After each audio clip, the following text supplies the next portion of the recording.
Sikh activists have been operating for years outside India. Now, one has been killed in Canada. Prime Minister Justin Trudeau accuses New Delhi of triggering tension between the two countries. So, can it be contained? And what does this tell us about the plight of religious minorities in India? This is Inside Story.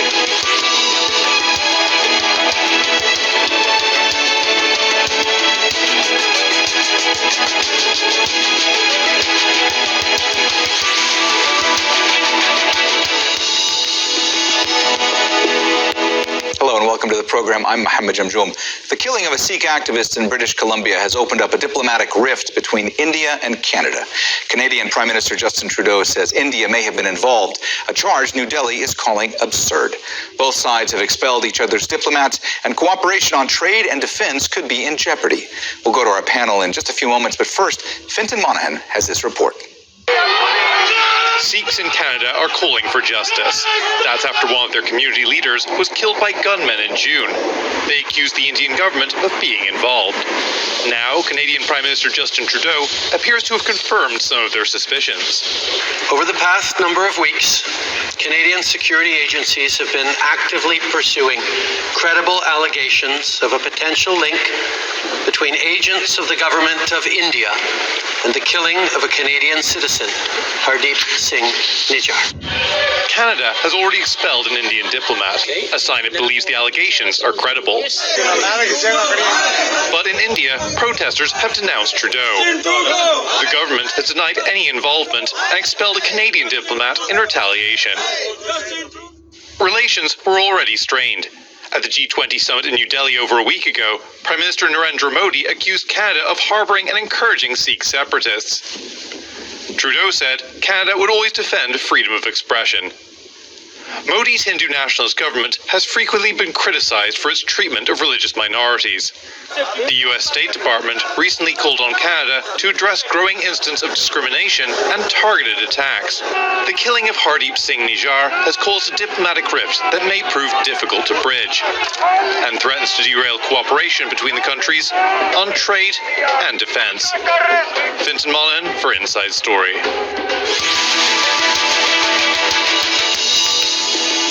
Joining me now are our guests.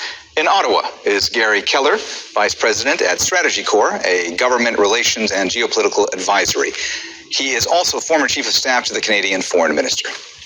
In Birmingham is Steve Hewitt, Associate Professor at University of Birmingham. He's working on a book detailing the history of terrorism and counterterrorism in Canada. And in New Delhi is Brahma Chalani, Professor of Strategic Studies at the Center for Policy Research. He's former advisor to India's National Security Council. A warm welcome to you all. Now, we should point out we had a spokesperson from India's ruling BJP party scheduled to be on the program with us, but they pulled out before recording. Garry, let me start with you today. How extraordinary was it that this allegation was made publicly by Prime Minister Trudeau? Well, very extraordinary. The news that was broken in the House of Commons on Monday afternoon. The House of Commons has been on a summer break for a number of months now, and Canadians thought that a large focus of the fall sitting of Parliament was going to be focused on the economy. And within about 2 hours of the House of Commons returning, Prime Minister Trudeau had certainly blown that out of the water with this quite explosive news and providing almost no heads up to the opposition parties, and it was certainly dominating the headlines, and it has dominated the headlines in Canada for the past 48 hours, and will continue to do so as Prime Minister Trudeau is at the United Nations General Assembly later this week. I'm sure he's going to be trying to court more support. I'm sure we'll talk a little bit more about that amongst allied countries around this investigation. But obviously, the murder of this Sikh activist and Canadian citizen made news back a number of months ago when it happened, and now this has just even blown it even further into the stratosphere in terms of what Canadians are hearing and watching. Garry, let me also ask you about the fact that when you listen to the language used by Prime Minister Trudeau in his statement, he's not really definitive. He says that Canadian intelligence are investigating credible allegations. He talks about there being a potential link. I want to ask you, is he giving himself a little bit of wiggle room on this? Yeah, any political leader will try to give themselves wiggle room on something like this. It's again a very explosive allegation, and it was interesting to see the reaction of the opposition parties, especially the Conservative leader, the leader of the official opposition, who immediately his first reaction was, yes, we all have to stand together against interference in Canada's activities, and foreign interference has been a major topic in Canada. Chinese interference in our political elections, that has been a major topic, and so this just adds fuel to the fire. But 24 hours later, the opposition leader was asking some more pointed questions. We need to see the full. We need to see the full evidence out there. Why are these allegations about Indian interference and Indian activities made public when we've had months and years of allegations of Chinese interference not become public? And so I like to say this is a dangerous inflection point for both the government and the opposition. Mr. Trudeau has to basically back up what he has said, and if there's any wiggle room in that is going to be very dangerous for the government in terms of its credibility. On the same time, the opposition has to be very careful that it doesn't overplay its hand. It has the right and a duty to ask difficult questions in the House of Commons each and every day, but it can't be seen to be trying to make political hay over a very serious situation like this. Brahma, the Indian government has said that any suggestion that it played a role in the killing of Hardeep Singh Nijjar is absurd. Now, aside from the initial statement by the Canadian Prime Minister, we also heard from Justin Trudeau that he has said that he's not trying to provoke India after he made that accusation.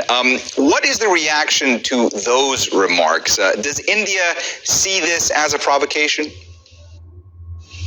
India has reacted with fury because, as you pointed out in your earlier question, that what Trudeau was stating in the House of Commons on Monday was not about Canadian security agencies finding evidence of India's involvement in the killing of this Sikh militant. Rather, his statement was about allegations that he called credible allegations about a potential India link to the murder. But why would the Prime Minister of a country stand up in Parliament and level allegations against another friendly country when not a single suspect has been arrested in the murder?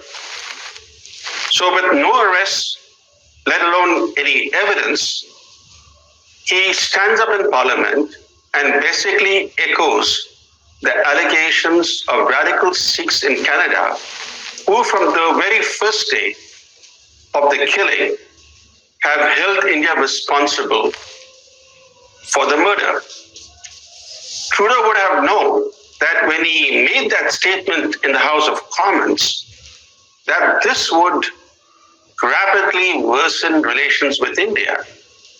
Relations with India have been worsening on Trudeau's watch in recent years because Trudeau's government has turned a blind eye to the increasing activities of radical Sikhs in Canada.